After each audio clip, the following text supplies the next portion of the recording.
August 24, 21-ാം ആഴ്ചയിലെ തിങ്കളാഴ്ച. വിശുദ്ധ ബർത്തലോമിയോയുടെ തിരുനാൾ. യോഹന്നാൻ 1:45 മുതൽ 51 വരെ വാക്യങ്ങൾ.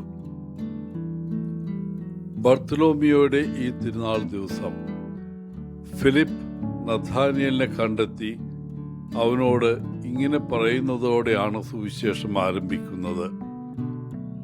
മോശ ന്യായപ്രമാണത്തിൽ എഴുതിയിരിക്കുന്നവനെ ഞങ്ങൾ കണ്ടെത്തി. നസറത്തിൽ നിന്നുള്ള ജോസഫിന്റെ പുത്രനായ യേശു എന്ന ഈ മനുഷ്യനെ കുറിച്ച് പ്രവാചകന്മാരും എഴുതിയിട്ടുണ്ട്.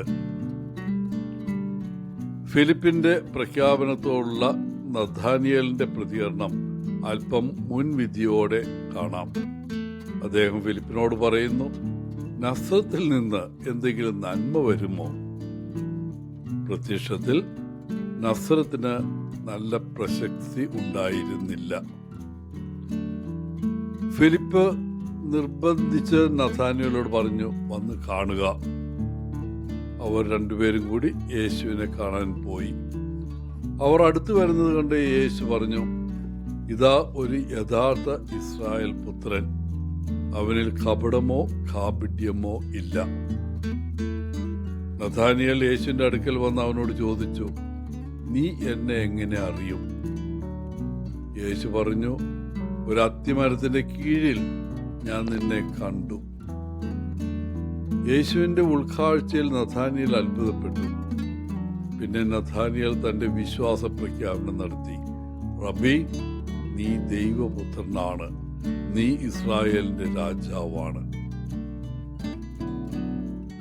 ഇന്ന് നാം യേശുവിനോടൊപ്പം കുറച്ച് സമയം ചെലവഴിക്കുകയാണെങ്കിൽ അവൻ നമ്മോടിങ്ങനെ പറയുന്നത് കേൾക്കാൻ സാധിക്കും. ഇതാ ദൈവത്തിന്റെ ഒരു യഥാർത്ഥ പുത്രൻ. നഥാനിയേലിനെ പോലെ ശുദ്ധമായൊരു ഹൃദയം നമുക്കുണ്ടാകാം, അല്ലെങ്കിൽ ഇല്ലായിരിക്കാം. എന്നിരുന്നാലും നമ്മൾ ദൈവ മക്കളാണ്. നഥാനിയേൽ വിളിക്കപ്പെട്ടതുപോലെ യേശു നമ്മയും വിളിക്കുന്നു. ബർത്തലോമിയോ എന്ന് പിന്നീട് വിളിക്കപ്പെട്ട നഥാനിയെ പോലെ നാം അവനെ അറിയുന്നതിന് മുമ്പ് യേശു നമ്മെ അറിഞ്ഞിരുന്നു. നാം അവനെ സ്നേഹിക്കാൻ പഠിക്കുന്നതിന് മുമ്പ് അവൻ നമ്മെ സ്നേഹിച്ചു. നമ്മൾ എന്താണ് ചെയ്യുന്നതെന്നും നമ്മൾ എന്താണ് ചിന്തിക്കുന്നതെന്നും നമ്മുടെ ഉള്ളിലെ ആഗ്രഹങ്ങളെക്കുറിച്ചും അവനറിയാം. അവന് ഒന്നും രഹസ്യമല്ല.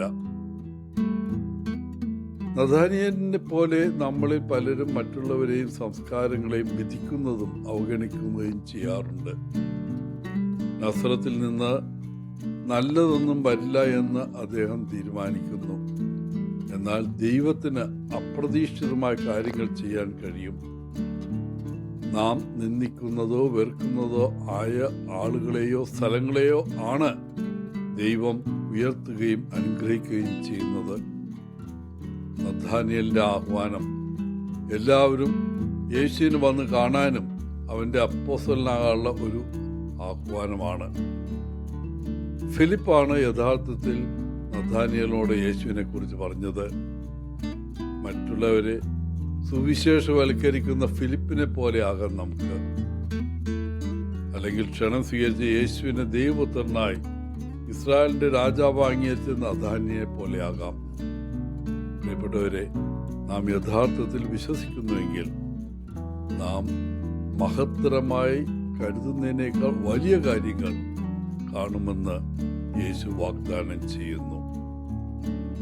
എല്ലാവർക്കും ഇന്നത്തെ തിരുനാളിന്റെ മംഗളങ്ങൾ നേർന്നുകൊണ്ട് ഒത്തിരി സ്നേഹത്തോടെ പോളച്ചൻ CSSR ഫ്രം കേരള.